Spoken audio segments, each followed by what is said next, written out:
Grinding It Out, The Making of McDonald's by Ray Kroc. Picture this. It's 1954, and you're a 52-year-old salesman who spent decades hustling on the road. You've peddled everything from paper cups to milkshake machines. Sure, you're doing okay, but you're hardly living the dream. You've got diabetes, your joints ache a bit, and let's be real, most folks your age are already eyeing their retirement plans.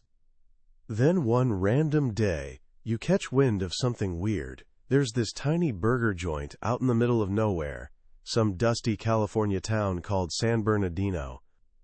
And get this, they're ordering an insane number of your milkshake mixers, not just one or two, but 8 machines.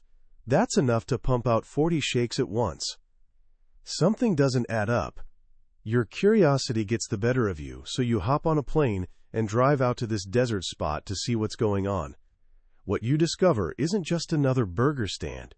It's something that makes your jaw drop. You're watching what looks like a food assembly line. So beautifully simple, so perfectly efficient. It takes your breath away. Families are walking out with bags full of 15-cent burgers and crispy fries, and suddenly you see it. The future. Not just yours, but America's future.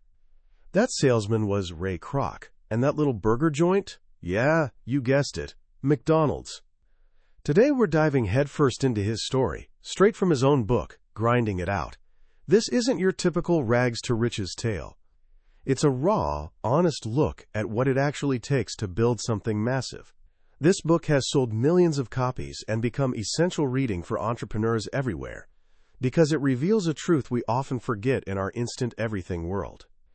By the time we're done here, you'll get it. The biggest empires aren't built on lucky breaks or sudden flashes of brilliance. They're built on something much more powerful, something every single one of us can tap into.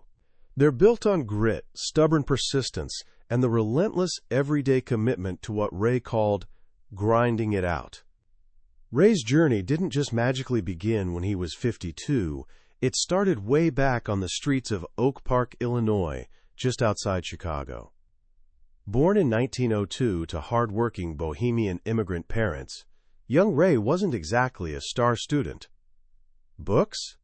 They bored him to tears. He was all about action, a kid who lived in his dreams, so much so that people called him Danny Dreamer. But here's the thing. His dreams weren't just idle fantasies. When he dreamed up a lemonade stand, he'd actually go build the thing and work it until every last cup was sold. This became the pattern of his entire life. For Ray, work wasn't some boring obligation. It was his favorite sport. He used to say, "Work is the meat in the hamburger of life." While other kids were out playing, Ray was knocking on doors selling coffee beans, helping out at his uncle's soda fountain, and even launching a little music store with his buddies. Working at that soda fountain taught him something crucial. You could win people over with genuine enthusiasm and a smile. You could convince someone to buy a sundae when they'd only come in for coffee. That lesson stuck with him forever. Music was another natural talent.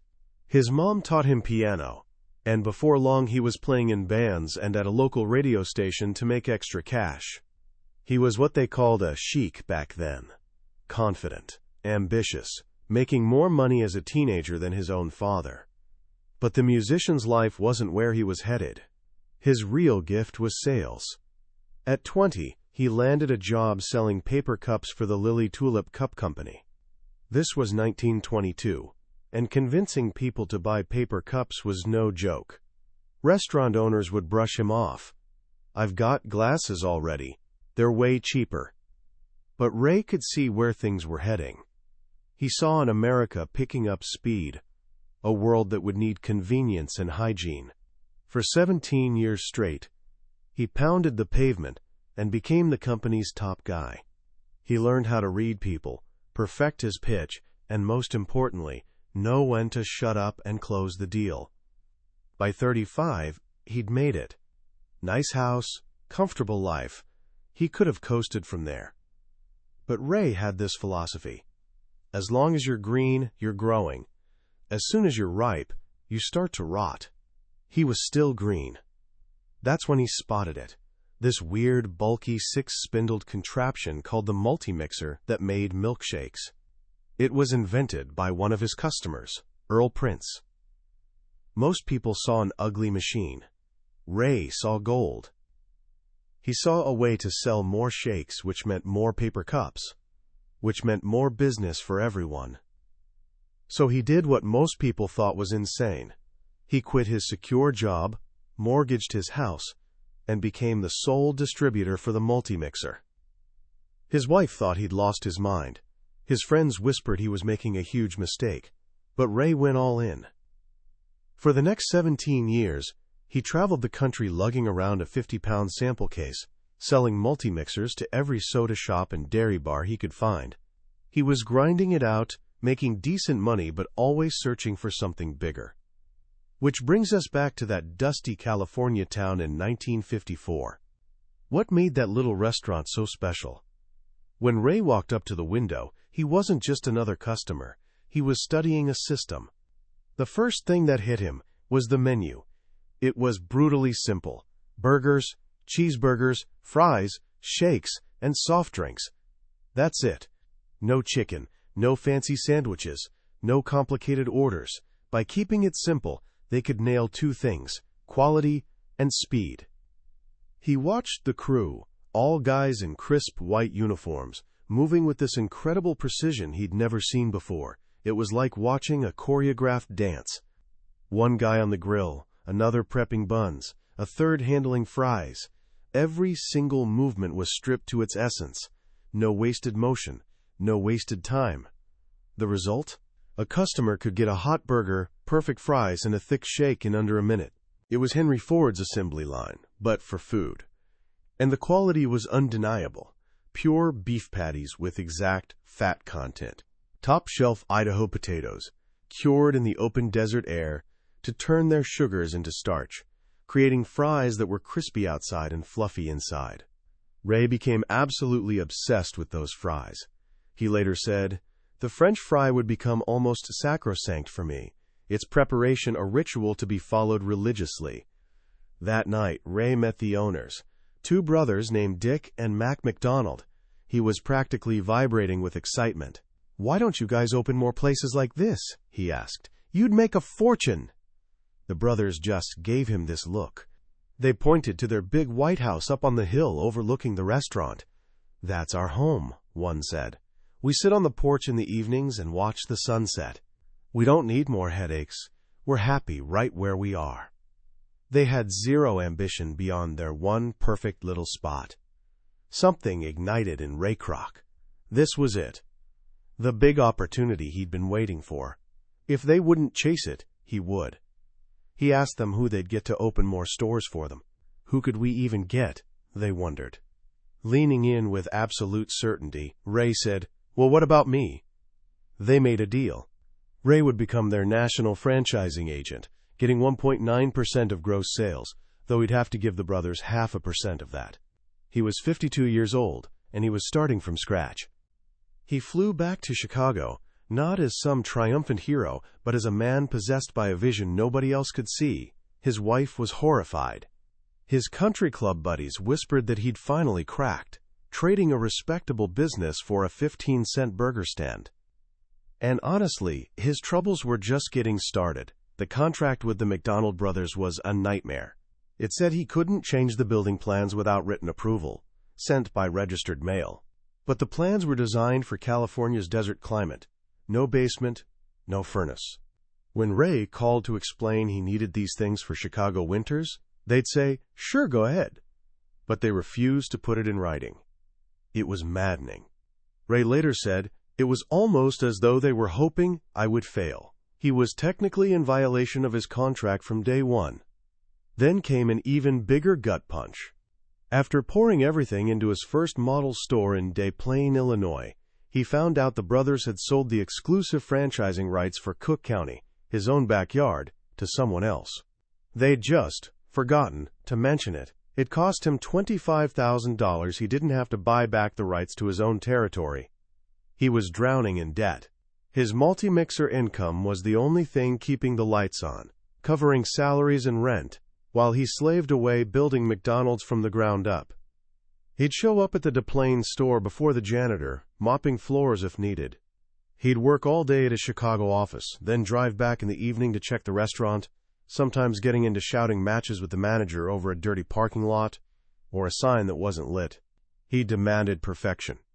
Nothing less would do. And then there was the great French fry disaster. He'd memorized the brothers' exact process, but when he tried it in Illinois, the fries came out limp and disgusting. He was frantic. The fries were crucial to the whole operation. After weeks of failed experiments, he finally cracked the code with help from the Potato and Onion Association. In California, the desert air naturally cured the potatoes. In his humid Illinois basement, they were just getting soggy. The fix? He stuck a giant electric fan in the basement and created his own desert wind, blowing on those potatoes 24/7. This obsessive attention to detail would become the McDonald's trademark. Ray knew he couldn't build this thing alone. He needed people, and he had this uncanny ability to spot real talent. He hired a young woman named June Martino as his bookkeeper. She showed up on a stormy day in a worn-out coat, looking like she'd been skipping meals, but her eyes had this fire in them. She didn't know the first thing about bookkeeping, but Ray saw her integrity and hunger. June would become one of his most trusted advisors, and eventually the corporate secretary of McDonald's. Then came Harry Sonneborn. This former Tasty Freeze exec saw the Des Plaines store and immediately knew it was a winner. He offered to work for just $100 a week. Ray was broke, but he recognized he needed Harry's financial brain, and Harry came up with the single most game-changing idea in the company's history. He told Ray, "You're not in the hamburger business, you're in the real estate business."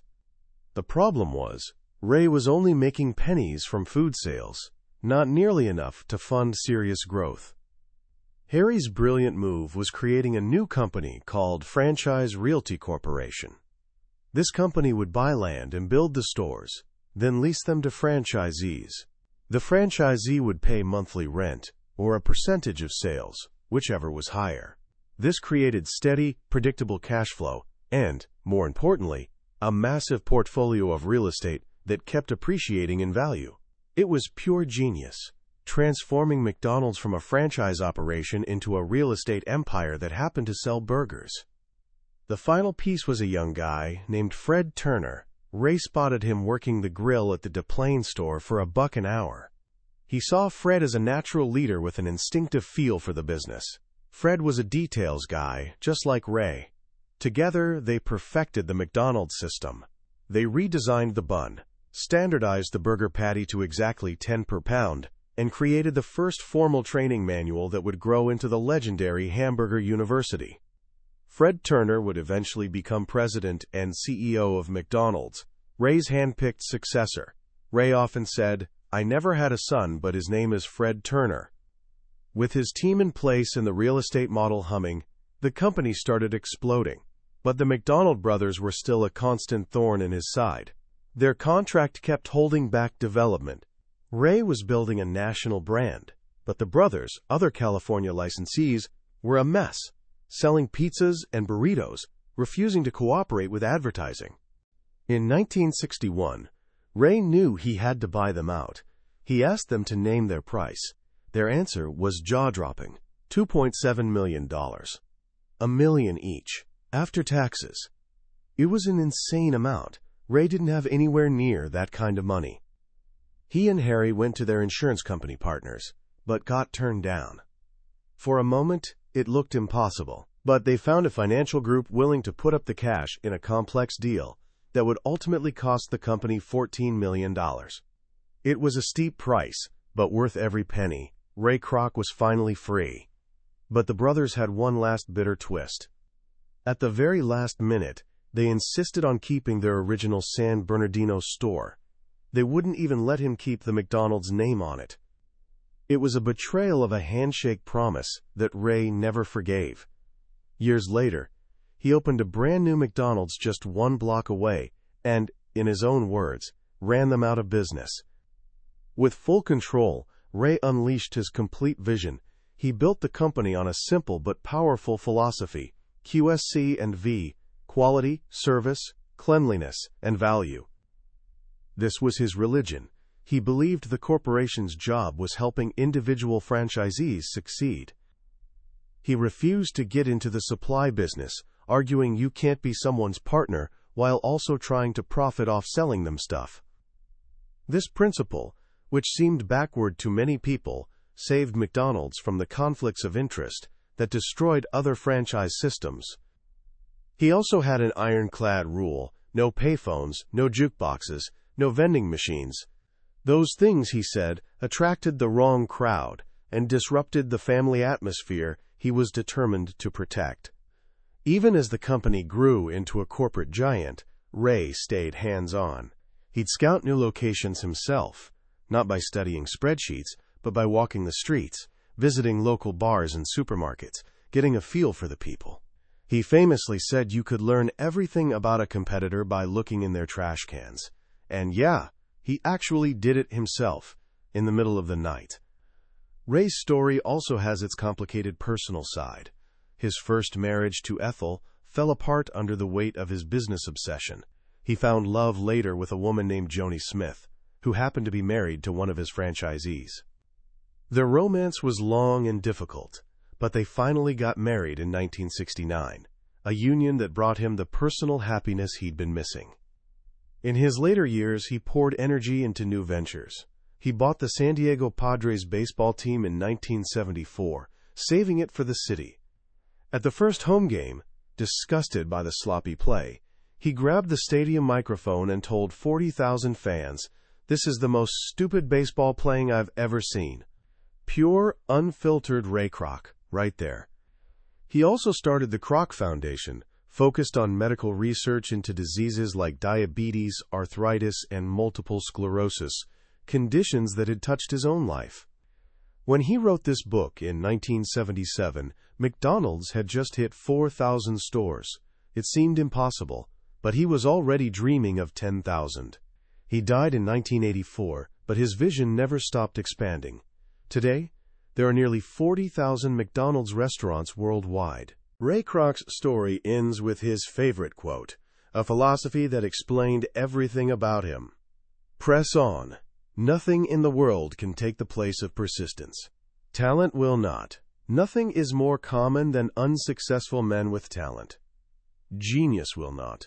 Unrewarded genius is almost a proverb. Education will not. The world is full of educated derelicts. Persistence and determination alone are omnipotent. He was an overnight success, all right, but as he loved to say, 30 years is one hell of a long night. So what can we actually take from a life like Ray Kroc's? It's easy to look at those golden arches today and think McDonald's was somehow destined to become this untouchable corporate giant. But grinding it out pulls back the curtain and shows us it was never guaranteed.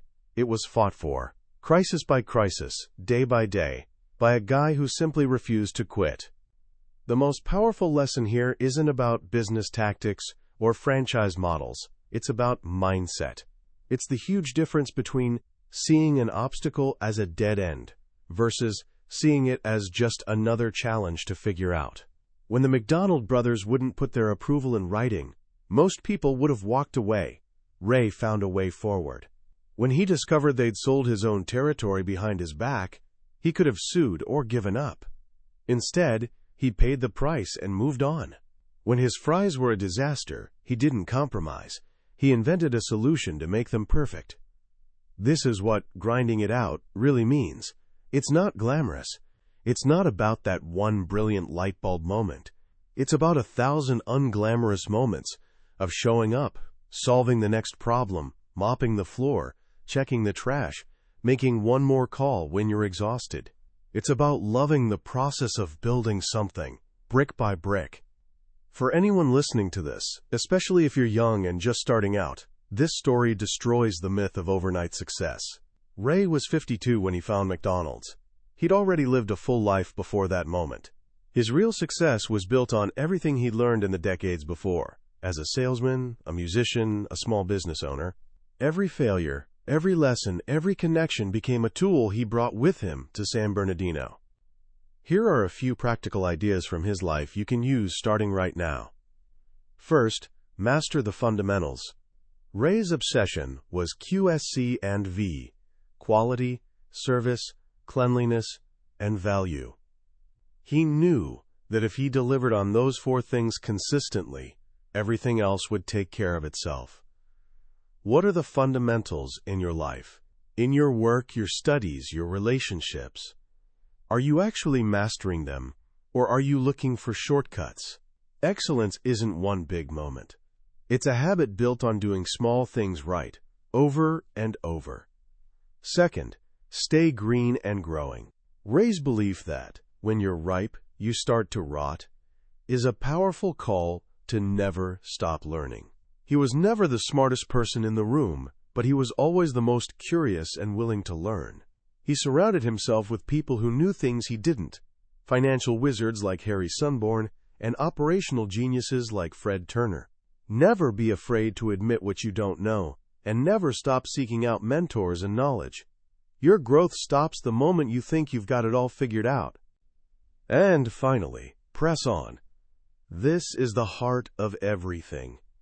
There will be days when you feel crushed, when your best plans fall apart, when people you trusted let you down. In those moments, talent won't save you. Your education won't be enough. The only thing that'll carry you through is your own persistence. That simple, stubborn refusal to give up. That's the one quality that separates people who dream from people who achieve. That was a summary of Grinding It Out by Ray Kroc. We've covered the core of his incredible journey today, but I've got to be honest with you. A summary can only show you the map. The real treasure is found when you walk the path yourself. The true power of this book is in Ray's voice, his blunt honesty, his humor, his unshakable belief in himself. It's in the small stories and raw emotion you can only get from reading his own words. This summary is here to help you decide if this is a journey you want to take. If anything we've talked about has sparked something in you, then grab a copy. Reading it isn't just about learning business. It's an experience that might change how you think about work, success, and the power of your own determination. There's a link to the book in the description. Also, if this summary brought you any value, I'd really appreciate it if you hit that subscribe button and join our community. We're exploring the greatest minds in the billionaire's bookshelf, and I'd love to have you along for the next adventure. Let's keep growing together.